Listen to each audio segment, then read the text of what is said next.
Welcome back everyone, I am Kylie the Curly Crafter and today is Craftmas Day 8. Yet again, I'm going to be bringing you guys a fake bake cake, but this time with a traditional spin. So I will be doing cable knit again and then also adding a frosting wreath on the top, which I'm super excited about. If you guys did not see my last video, I actually made a 3-tiered fake bake gingerbread cake. I will leave a link in the description and this is what it looks like, so definitely go check that out. And if you guys would like to fake bake with me and make the fake traditional cake, then let's start fake baking. You are going to start off with any size round styrofoam cake dummy that you want to make for your cake, and then you are also going to need some Snow White paint from Apple Barrel, and inside this container I have a little bit of lightweight spackle. So the mixture for the fake frosting is lightweight spackle and some paint. Again, you can do any color, but I'm going to be doing a white cable knit pattern, so I'm going to do a white background. So now I'm just going to use some popsicle sticks to spread all of my fake frosting onto the cake, just as if I was going to frost a real cake.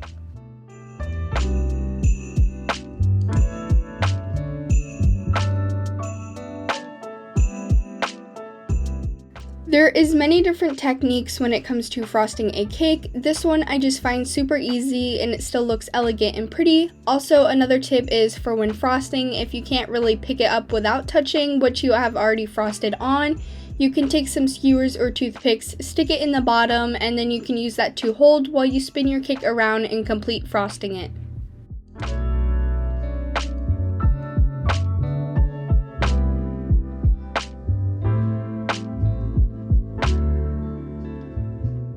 After you have finished frosting your sides, you are going to take all of your excess fake frosting and just spread that on the top nice and thinly.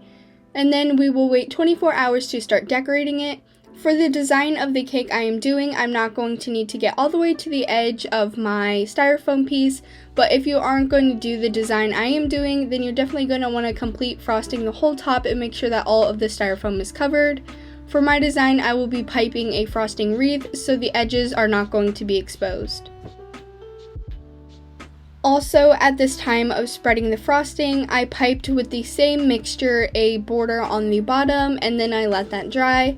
Now that the cake is dry, it looks like this, and we are ready to start decorating or even making the decorations.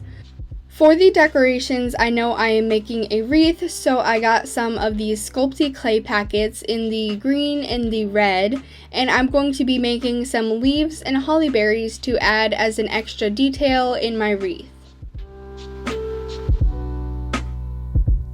I'm going to start by taking the red pack of clay and then ripping off small parts. These small parts I am then going to roll into the shape of a ball to be a holly berry.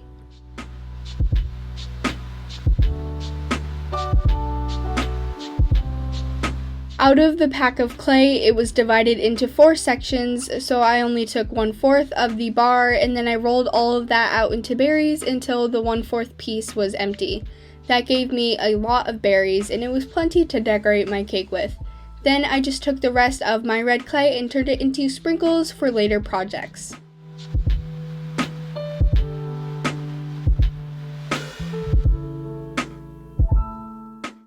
When it comes to baking the sprinkles and holly berries, you have to preheat your oven to 275 degrees. After it was all preheated, you can bake it from anywhere between probably 8, 7 to 15 minutes and then pull that out. I am going to warn you, this has a very foul smell. It does not smell the best, so actually when it comes out of the oven, I set it in the garage for a couple minutes just for it to air out.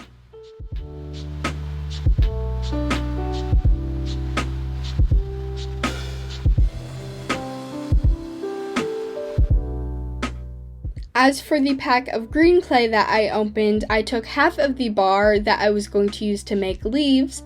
So after I got half of it, it was super hard, so I kind of kneaded it together to get it more soft and workable. After it was super soft and ready to be used, I kind of flattened it down to make it easier for the rolling process. And then I brought out my rolling pin. I'm going to be using these guidelines, and I use these guidelines to roll out my clay. After my clay was rolled out, I know I used a funny tool, but you just need something sharp. I used my Cricut weeding tool that I was going to use to carve out the leaf shapes.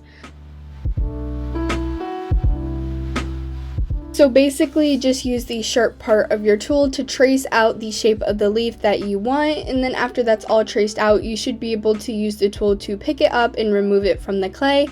After it has been separated, you should have about the shape of a leaf, but you're going to want to make sure you rub your finger around it and make sure it's smooth. And then I also use the tool to draw like a line down the center just to give it some extra detail.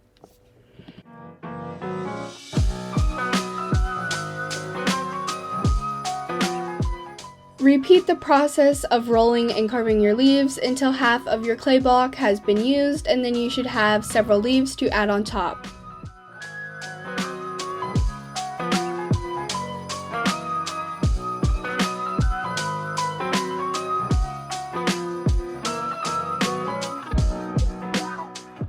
Then again, once all of my leaves for details were carved out, I used the rest of my clay to make for sprinkles later on, and then I just baked it in the same way I did with my other pack of clay.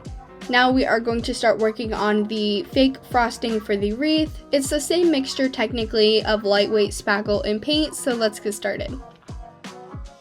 I wanted my wreath to have lots of depth, that's why I have 3 colors. I used spring green, Kelly green, and Christmas green from the brand Apple Barrel, as well as the lightweight spackle again. So I just took the lightweight spackle, I put a little bit in each of the cups, I added the paint, mixed it up, and then put it in a piping bag, and then we will be ready to start.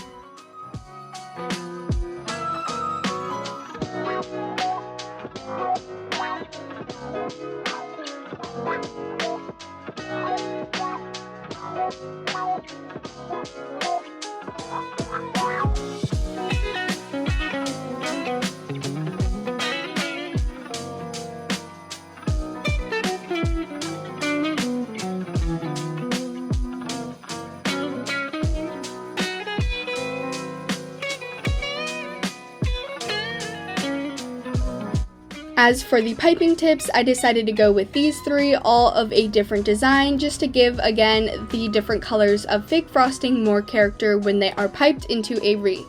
So now that you have your piping bags fitted with your different piping tips, let's just transfer all of the spackle into their assorted piping bag.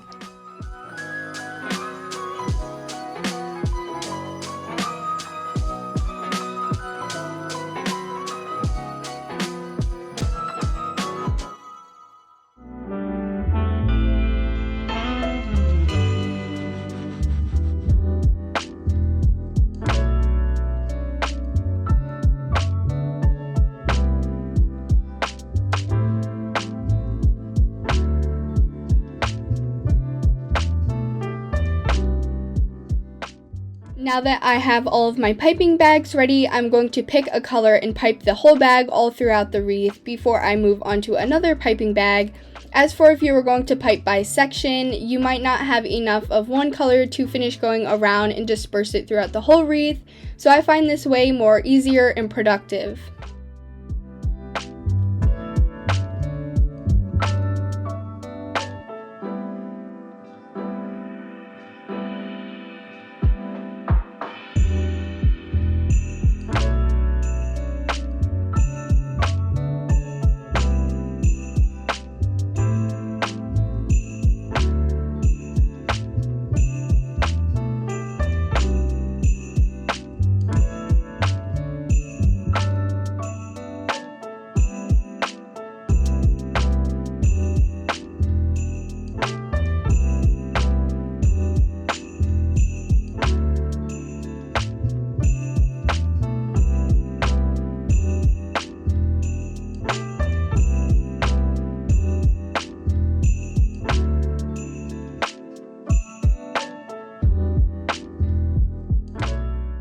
After all of my holly berries have dried, I'm just going to scatter them throughout the whole wreath, just placing them in other random spots.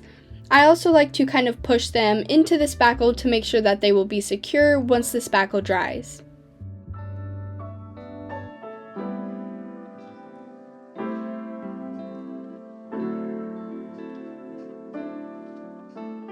Then and again, repeat the process with the leaves, pushing them into the spackle of your wreath. One cool thing though I do like about using this brand of clay is because once it is all hardened, it still kind of looks like fondant if you're going to do fake bakes. So adding this clay kind of gives it another element to your fake dessert.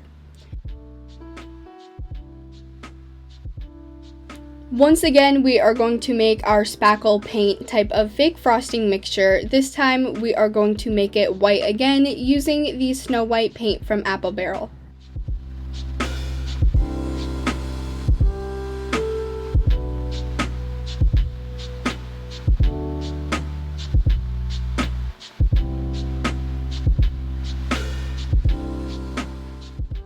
For this, I actually used two different types of piping tips. One was the Wilton 3 and the other one was the Wilton 2A, just kind of basic round tips, one smaller and one larger. So I'm going to get the piping bags ready, then I am going to divide my spackle amongst the two bags so that we can pipe.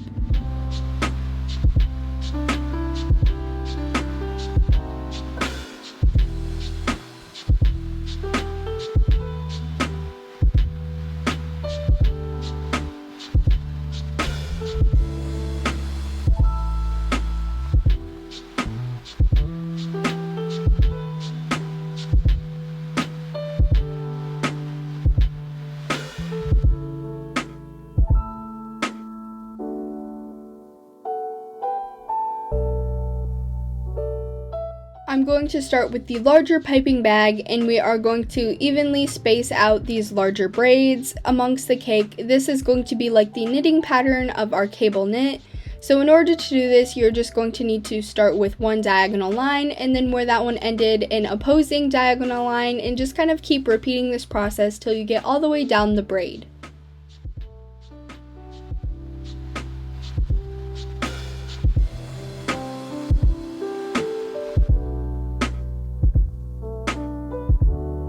Now the rest of the decorating work will be used with the smaller round tip. I'm actually going to pipe again the knit braided pattern in the center of each of the larger braids, and then to the left of it I'm going to do some dots, and to the right of it just a simple line. Trust the process because this definitely looks like a fake knit blanket cake once you are done. Although it might sound silly to add dots and lines, trust me, it's worth it.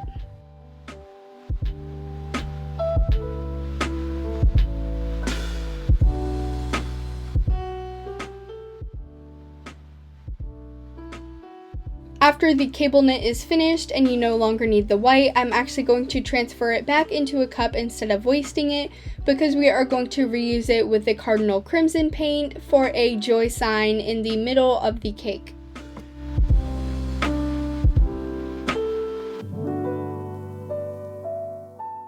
I used my phone to look at some fancy joy fonts. I really like this one, so we are going to attempt this with the small piping tip and the red frosting on my cake.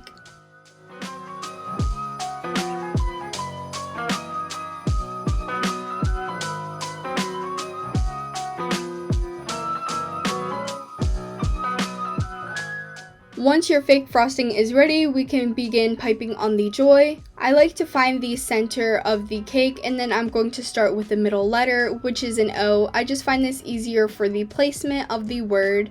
Also, if you guys find it hard to actually draw with some spackle or something like this, then I also recommend probably sketching it out with pencil, and then you could trace it with your fake frosting afterwards. That will just give you guys more of a steady visual guide.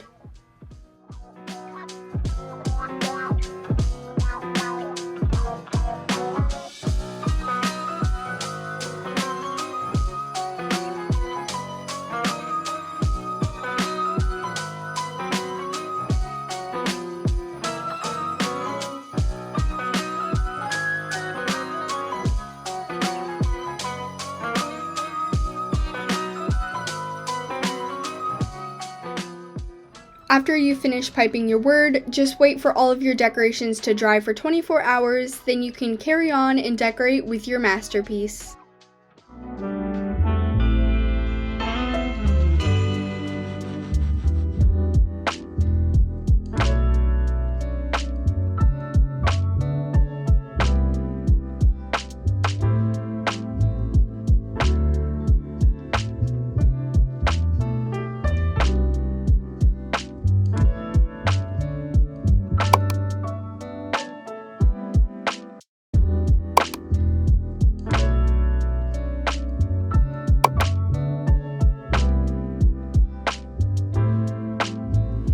I hope that you guys enjoyed my fake bake traditional cake, and I absolutely love it. It is perfect and traditional for the Christmas season that you can decorate in your kitchen or in the dining room. I actually have my cake listed on my Etsy shop, and I will leave you guys a link in the description. My Etsy shop is called The Curly Crafters Cakes, so don't forget to go check it out. And if you like my cake, give it a big thumbs up and subscribe down below. Thank you guys for watching, and bye everyone!